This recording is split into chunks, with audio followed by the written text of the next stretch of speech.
And we are back for the Season 8, Episode 3, Unserious Q&A. Isn't it easy to kill Cersei now with the knowledge of Bran and the skills of Arya?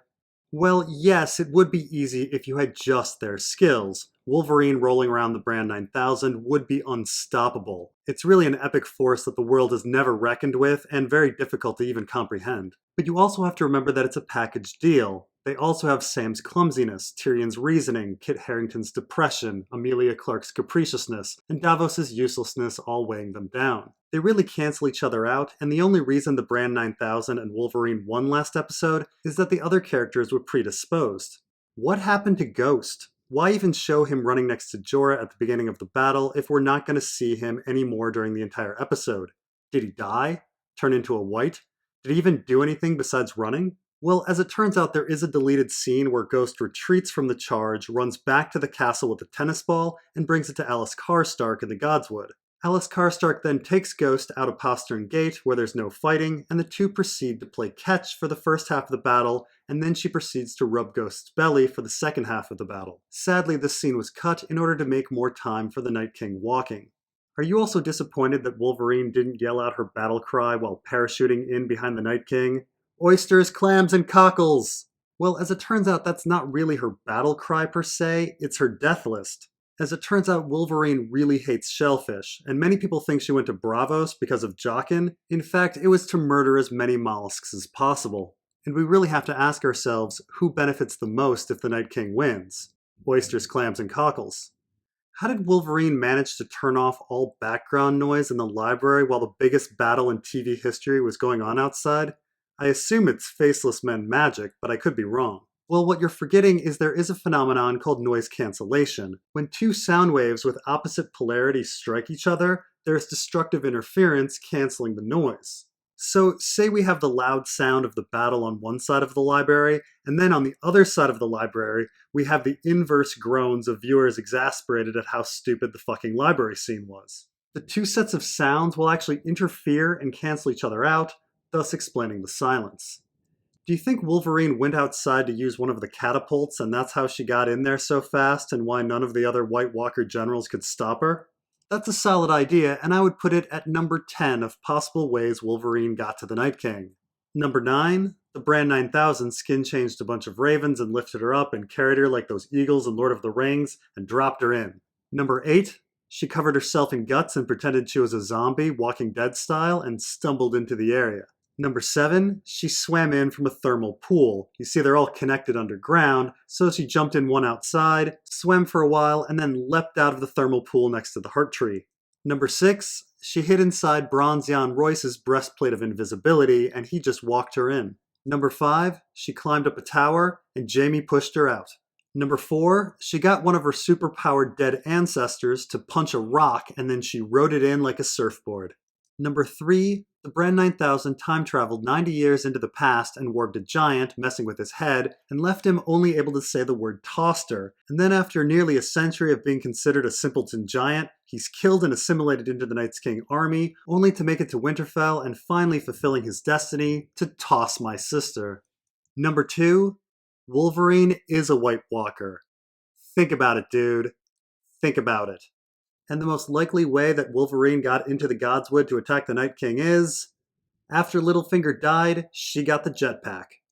Where was Davos hiding during the battle? Wherever it was, people should have gone there because it was much safer than the crypts. Well, you have to remember, Davos is a friggin' smuggler extraordinaire, and he has his secrets. If there's one person who knows how to hide something from sight, it's good old Davos. After all, who has completely hidden Salador Sand for over 3 seasons?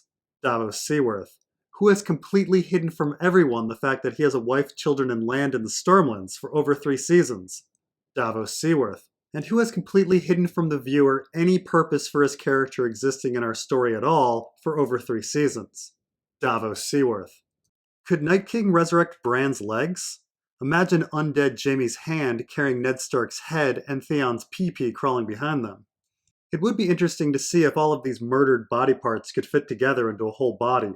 They could be completed by Tyrion's intellect, Arya's sanity, and Jorah's dignity. Arya left the Hound and Melisandre in the hall with 100 dead bodies, and then the Night King resurrects all the bodies around Winterfell, but at the end, the Hound and Melisandre walk out of the hall. Well, this can actually be explained by another deleted scene. You see, after Wolverine leaves, it is true that Barrick and the other bodies rise again and start chasing Mel and the Hound around the room. The Hound and Mel then bicker, with the Hound screaming that she said that Barrick's mission was done. It was all very comical, but I think the episode had enough comedy already. Now that the biggest threat in all of the plots has been defeated, what's left for the rest of the series' story?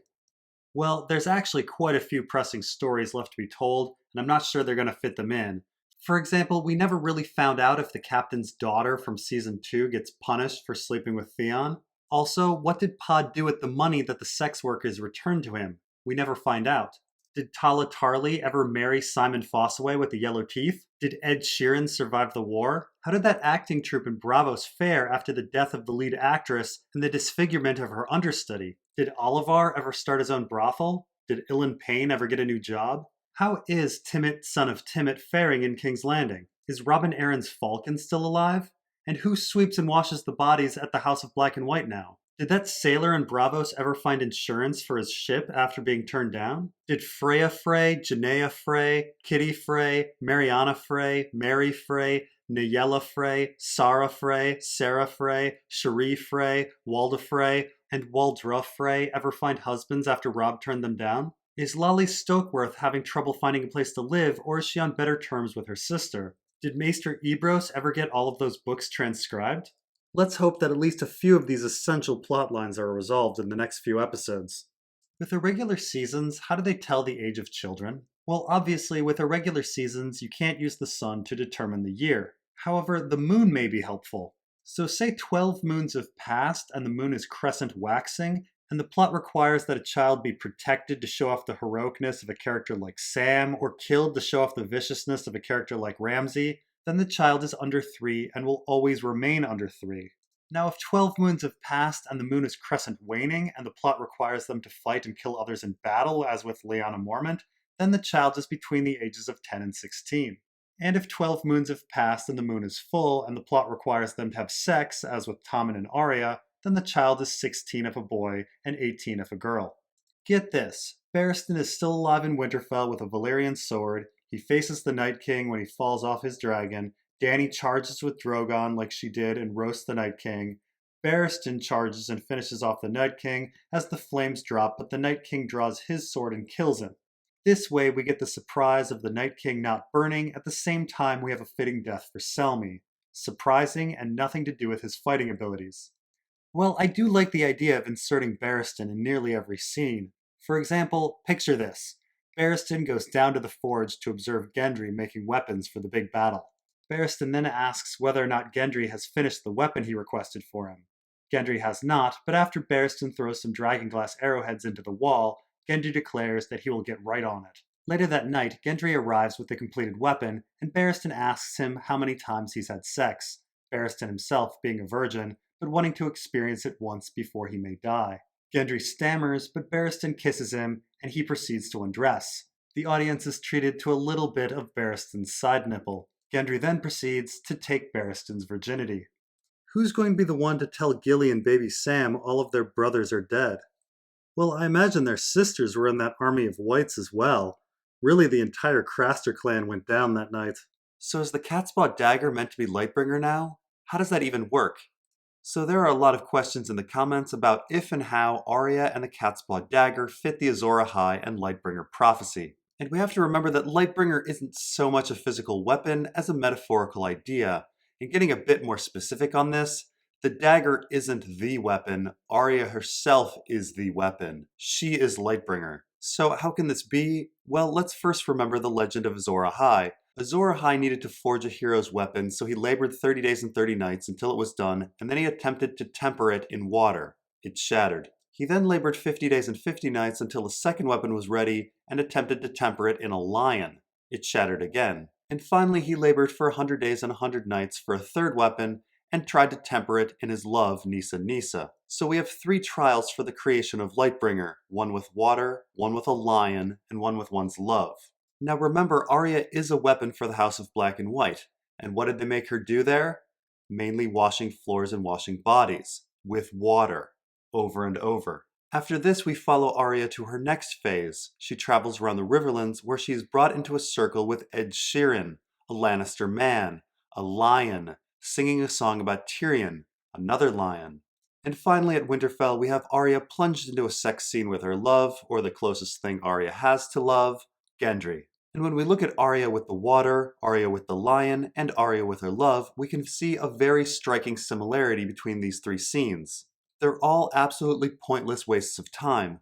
And that is Arya's main strength and how she takes down the Night King. She becomes Lightbringer and makes the Night King into an absolutely pointless waste of time. And that's all the questions for now. Thanks for watching, and we'll see you next time.